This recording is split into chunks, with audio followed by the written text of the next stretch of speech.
Hey, what's up YouTube? Welcome back to the channel.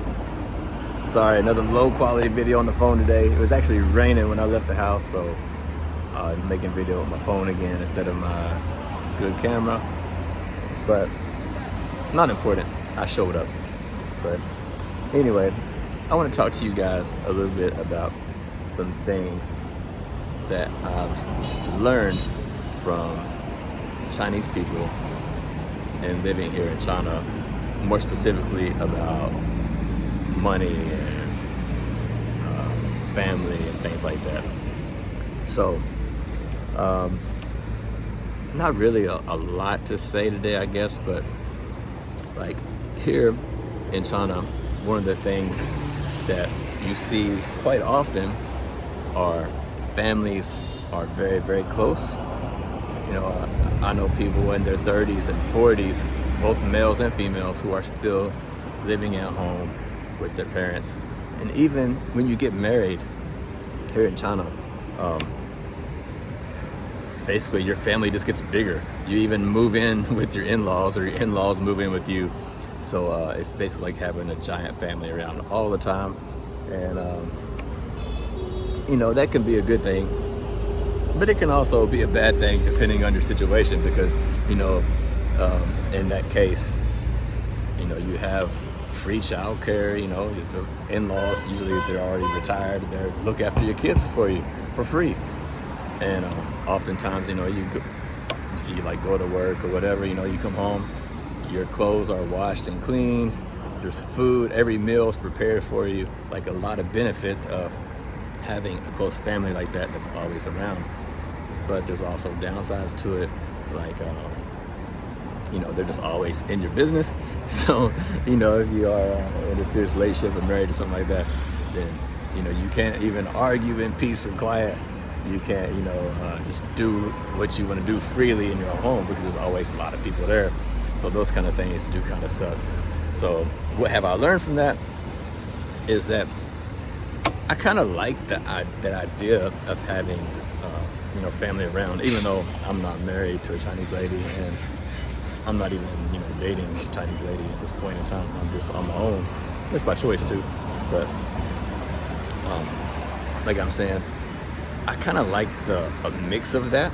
So, and for me, like, my ideal relationship would be to have my partner or girlfriend or wife or whatever, is her family would, you know, hopefully accept me and be kind to me and treat me well and come around quite often.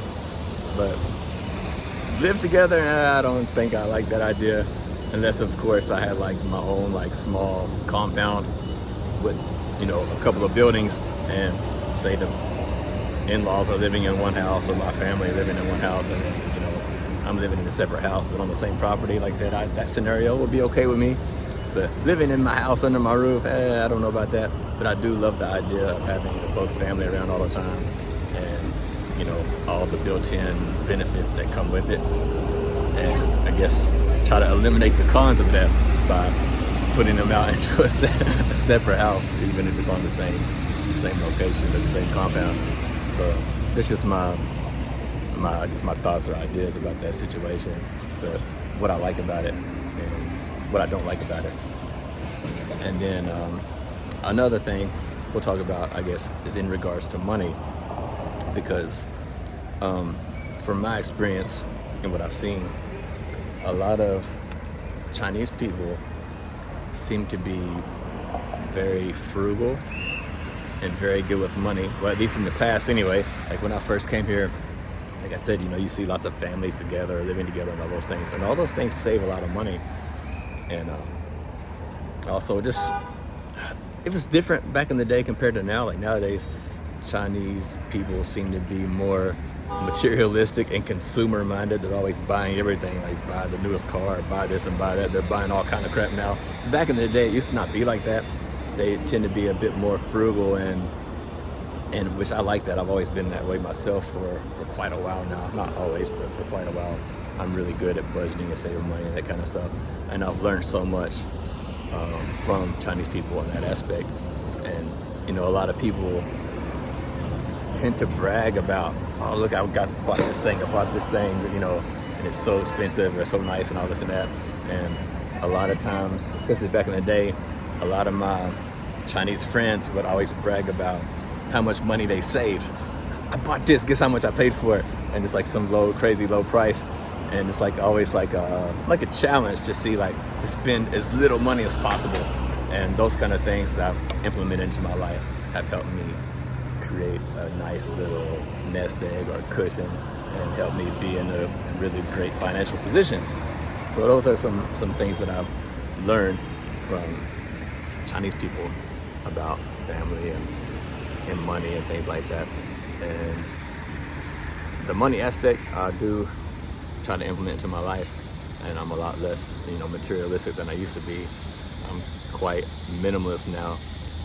I'm not a cheapskate, because I do spend, money, like, I don't mind buying expensive things, but it's got to be something that's actually worth the money. I don't like be a cheapskate and buy the cheapest thing possible. But I do buy, the smallest amount of things possible, because I don't want a bunch of crap weighing me down. So that's how I approach money. And I told you how I feel about family, so that's pretty much all I wanted to share with you guys today. It's just my thoughts about that and what I've learned and seen from a lot of people here. But I do see it changing. It is like really changing a lot compared to how it was several years ago. Like when I first came here way back in 2010, the spending habits were very, very different back then than they are now. And I've seen slow, gradual change over the years. And I can't say if it's a good or bad thing. I don't know. That's not up to me. I'm not Chinese, and I don't, but I'm just saying what I've witnessed and seen and how I choose to live my life. And that's by, buying less stuff and being less materialistic. And I tend to be more attracted to women who are also more simple and not so materialistic. People who enjoy, like, things that they enjoy doing are actually free, like going outside for a walk and just doing things that don't really cost money but are still very enjoyable, because you don't have to spend money to have fun, right? There's lots of good things you can do that don't cost you money.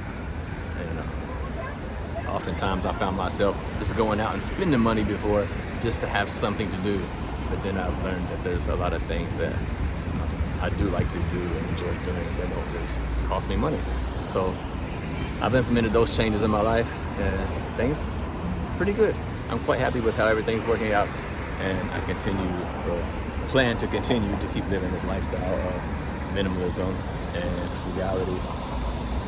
And who knows, maybe one day I will find a partner and a family to, which is kind of weird to say because I have kids and stuff already, which they're pretty much grown. It'd still be nice to have somebody to share my small space with, and to just like, do enjoyable things together with, and just like laugh at stupid shit together, this kind of thing.